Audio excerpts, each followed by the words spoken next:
અગાઉ જ અમારા કાશ્કેર ટીવી ન્યૂઝની ટીમ દ્વારા એક અહેવાલ પ્રસિદ્ધ કરવામાં આવ્યો હતો કે રાપર તાલુકાના રામવાવ ગામમાં ગેરકાયદેસર ખનીજ ચોરી થઈ રહી છે અને આ બાબતે એક યુવાનને 4 થી 5 શખ્સો દ્વારા ઢોરમાર મારવામાં આવ્યો હતો અને જાનથી મારી નાખવાની પણ ધમકી આપવામાં આવી હતી।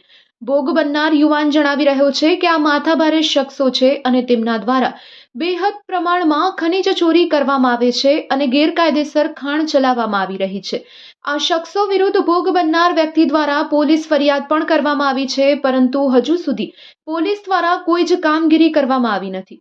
ત્યારે ફરી પાછી અમારા કાશ્કેર ટીવી ન્યૂઝની ટીમ દ્વારા આ વ્યક્તિ સાથે વાતચીત કરવામાં આવી હતી। ત્યારે તેમના દ્વારા જણાવાયું કે આ 4 થી 5 ઈસમો છે તે ખૂબ માથાભારે છે અને પોલીસ પણ તેઓના દબાણમાં છે તેવું તેમના દ્વારા જણાવવામાં આવ્યું હતું।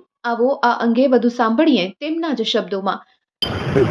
જે રાપરમાં ઘટના બની હતી કે ખનીજ માફિયાઓએ જે મારકૂટ કરી જે ભાઈને હાથ તોડી નાખ્યો, જાનથી મારી નાખવાની કોશિશ કરી એવું કેવું છે એમનું, તો એ બાબતે આપણે જાણીશું।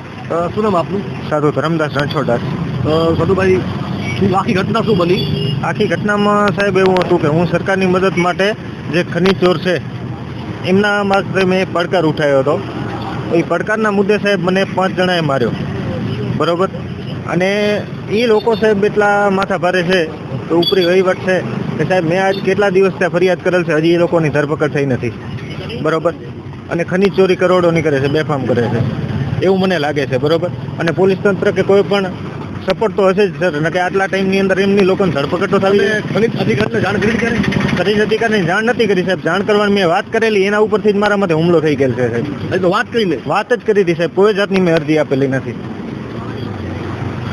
હવે તમારી આગળ શું માંગ છે? હવે સાહેબ મારી આગળ માંગ જ છે કે હવે એ લોકોનું બધું પર્દાફાશ થવું જોઈએ સાહેબ। કરોડોની ખનીજ આપણે સરકારની મદદ કરવી છે આપણે। તો શું ઉપાડે ત્યારે ખનીજમાંથી સાહેબ માટી, મીઠું, આ ઘણી ગેરકાયદેસર વસ્તુ છે ખનીજમાં, એ લોકો ઉપાડે છે? હા।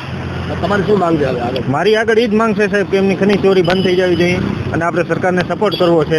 અત્યારે પોલીસ પણ એ લોકોને આજ કેટલા દિવસથી ગામમાં બેફામ રખડે છે, બરોબર, પોલીસ પણ એમને પકડતી નથી સાહેબ, બરોબર।